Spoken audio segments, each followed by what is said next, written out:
সাবিকুন নাহার তামান্না, যিনি ঢাকা বিশ্ববিদ্যালয়ের ছাত্রী সংস্থার সভানেত্রী এবং উদ্ভিদবিজ্ঞান বিভাগের 2019-20 শিক্ষাবর্ষের একজন মেধাবী শিক্ষার্থী, ডাকসু নির্বাচনে সর্বোচ্চ ভোট পেয়ে সদস্য নির্বাচিত হয়েছেন।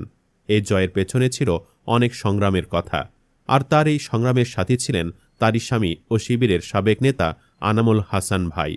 স্ত্রীর জয়ের পর আনামুল ফেসবুকে এক পোস্টে প্রতিক্রিয়া জানান। সেখানে তিনি স্ত্রীকে নিয়ে একই সাথে উল্লাস ও গর্বিত অনুভবের কথা জানান। এবার স্বামীকে নিয়ে মুখ খুললেন তামান্না। এক সাক্ষাৎকারে তিনি জানিয়েছেন, পরিবারের সমর্থন ছাড়া তার পক্ষে এতদূর আসা সম্ভব ছিল না। প্রচারণার প্রথম দিনেই তার ছবি বিকৃত করার ঘটনা তাকে আলোচনায় নিয়ে আসে, যেখানে তার ছবিতে ডেভিল হর্ন আঁকা হয়েছিল।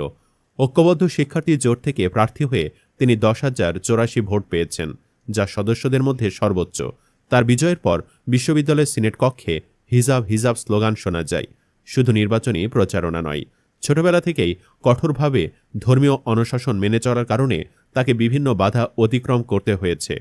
তবে কটূক্তি ও প্রতিবন্ধকতা অতিক্রম করার চ্যালেঞ্জ তামান্নার কাছে খুব কঠিন মনে হয়নি। তিনি মনে করেন, জামায়াত ঘনিষ্ঠ পরিবারের সদস্য হওয়ার কারণে ছোটবেলা থেকেই তিনি চ্যালেঞ্জ নিতে শিখেছেন। তাই সংসার সামলে পড়াশোনা চালিয়ে যাওয়া, ছাত্রী সংস্থার মূল নেতৃত্বে আসা এবং ডাকসু পর্যন্ত পৌঁছানোর এই যাত্রা তিনি সফলভাবে মোকাবেলা করেছেন।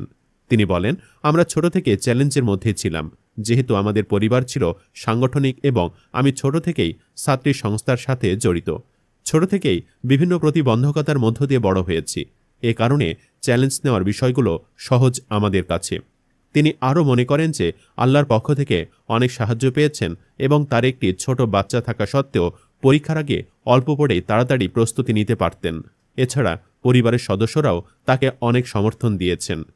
কুমিল্লার এই মেধাবী কন্যা পড়াশোনার পাশাপাশি 1 বছর বয়সী সন্তানের জননী হিসেবে সংসারও সামলাচ্ছেন। তিনি এসএসসি ও এইচএসসি উভয় পরীক্ষায় জিপিএ 5 অর্জন করেছিলেন। তামান্না জানান, বাবার চাকরির সুবাদে 2015 সালে গাজীপুরে এসে 9ম শ্রেণীতে ভর্তি হওয়ার পর ধর্মীয় অনুশাসনের কারণে তাকে নতুন অভিজ্ঞতার মুখোমুখি হতে হয়। সেই থেকে বিশ্ববিদ্যালয় পর্যন্ত তাকে নানা প্রতিবন্ধকতা পার হতে হয়েছে। তিনি তার ডেইলি ক্যাম্পাসকে তার অভিজ্ঞতাগুলো বলেছেন। সাবিকুন নাহার তামান্না বলেন, 9ম শ্রেণীতে নতুন স্কুলে ভর্তি হওয়ার পর প্রথম কয়েকদিন কিছু বলা না হলেও একদিন একজন শিক্ষক তাকে মুখ খুলতে বলেন এবং বোরকা পরার কারণ জানতে চান। তিনি মুখ খুলতে রাজি না হলে শিক্ষক তাকে ক্লাস থেকে বের হয়ে যেতে বলেন। বাধ্য হয়ে তিনি ক্লাস ছেড়ে বাড়িতে চলে যান। এই ঘটনার পর সমাধান হলে তামান্না নিকাব পরে ক্লাসে যেতে শুরু করেন এবং সেই স্কুল থেকে এসএসসি পরীক্ষায় জিপিএ 5 অর্জন করেন। এসএসসির সাফল্যে অনুপ্রাণিত হয়ে তিনি গাজীপুরের একটি বিশেষ বাহিনী পরিচালিত কলেজে ভর্তি হতে আগ্রহী হন। তবে ধর্মীয় অনুশাসন মেনে চলার কারণে তিনি সেখানে ভর্তি হতে পারেননি। সাবিকুন নাহার বলেন যে তার বাবা শিক্ষকদের সাথে কথা বলার পর তারা তার ফলাফলের প্রশংসা করলেও জানান যে বোরকা পরা বা মুখ ঢেকে রাখা কলেজে অনুমোদিত নয় এবং তাকে কলেজের ড্রেস কোড মানতে হবে। এ কারণে তিনি সেখানে ভর্তি হতে পারেননি। শুধু স্কুল কলেজ নয়, ঢাকা বিশ্ববিদ্যালয় ভর্তির শুরু থেকেই ডাকসুর এই নবনির্বাচিত সদস্যকে নানা প্রতিবন্ধকতার সম্মুখীন হতে হয়েছে। ক্লাসে দাঁড় করিয়ে রাখা বা বিভিন্ন বিষয়ে জেরা করার মতো অপ্রীতিকর ঘটনা তার অভিজ্ঞতার ঝুলিতে রয়েছে। ঢাকা বিশ্ববিদ্যালয়ের অভিজ্ঞতা সম্পর্কে তিনি বলেন, ভর্তি পরীক্ষা দিতে আসার সময় তাকে কান খুলে রাখতে হয়েছিল।